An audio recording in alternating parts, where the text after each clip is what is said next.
These Dunkin Music Lounges, has anybody been to one of our Dunkin Music Lounges before, besides my boss, Meg? These are just so cool to me because you get very first access to artists before they become big stars, and you get to hear their stories. I always like a show where you get to hear stories behind the songs. You get to know these artists on a more personal level. This one I've been excited about ever since I heard her name. She's just a cool chick. She's from Texas. She's incredibly talented. She's not just a singer, she's a songwriter. She plays a ton of instruments. We're going to talk about one in particular. But everybody welcome Catie Offerman. You want him to move his guitar? I'm going to get away from the guitar. Okay. I'm sorry. It was really a convenient spot. It's okay. So Catie, most recently you've been out on the road with? I've been on the road with Parker McCollum. We went out on the road, gosh, a few times this past year. And then Tyler Hubbard a little bit, which I love him too. They're just great guys. I feel very lucky that the people I've been able to open up for has been awesome. Is it a coincidence that you and Parker are both Texas babies? Well, you know, Parker, it's kind of like family because we're both from Texas. We both have the same label, the same management, the same booking. So you can't get away. It just kind of works out that way. We're always there. Yeah, it's awesome. It's really nice to have that. And you're not newly married, but kind of newly married. Well, how many months? 2 days ago was our 1 year anniversary. Yeah. We're getting old. So, yeah, I know. No, it's awesome. He works in music on the other side of things, and so it's nice to have somebody that does something different, but also understands gets it. What I'm doing in a random room at a radio station, you know, hours away. You know, because I think music is a wild business. I think you gotta have somebody that understands what's going on. Is that how you met him, through like some kind of music thing? And he looked at you, and you looked at him, and then wow. If he was here right now, I'd be like, wow, you're going to radio stations across the country and sharing our love story. Man, we met through a gal that knew him, was my manager at the time, and so she didn't tell me, but she invited him out to a show. And he walked in, and I was like, I'm so over men. God, like, just somebody. Because that's what guys love to hear. Yeah. You know, and he was kind of over women, and, you know, he walked in and changed my mind. So, how long did you know? Like, did you know that night? Well, here's the deal. I was kind of getting over dealing with a loser, as we all are at some point in our life. And we'll talk about that later when the songs come around.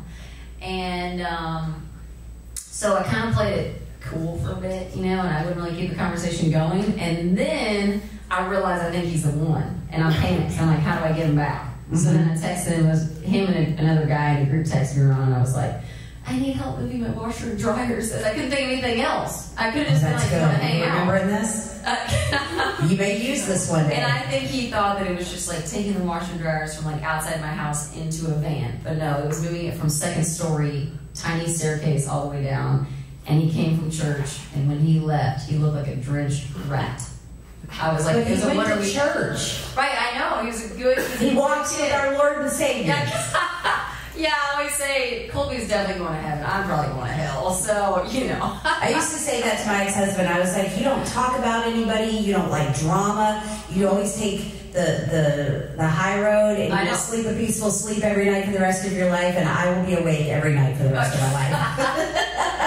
I know, God, he always sees the best in people, and I'm like, I don't know about that, you know? But no, he's great. I'm a lucky gal. I think and I don't know how much you guys know about Catie, but I said this to her when we were doing an interview in the studio, is that I feel like she's had this entire music career before this music career started, but I feel like you've lived an entire lifetime of cool, just exciting things before this ever happened, because this really wasn't your dream. You didn't, as a little girl, say, I want to be a country music singer. No. It just kind of it's like a great illustration of how life started. Well, we did this, but then I maybe could have done some TV, and that's not for me, so then I did this. I had a lot of winding roads, you know, I guess, and it seems like, you know, when you see people on Instagram, or you see people that are famous or shot out of nowhere, maybe it seems like an overnight thing, but the reality is, it's like, at least for me, God, there's just been years and years of me playing Oktoberfest with 60-year-old men, you know, wearing a German dress. She used to play the accordion. Used to play the accordion. Used to go to competitions and, you know, do that, and fiddle competitions, and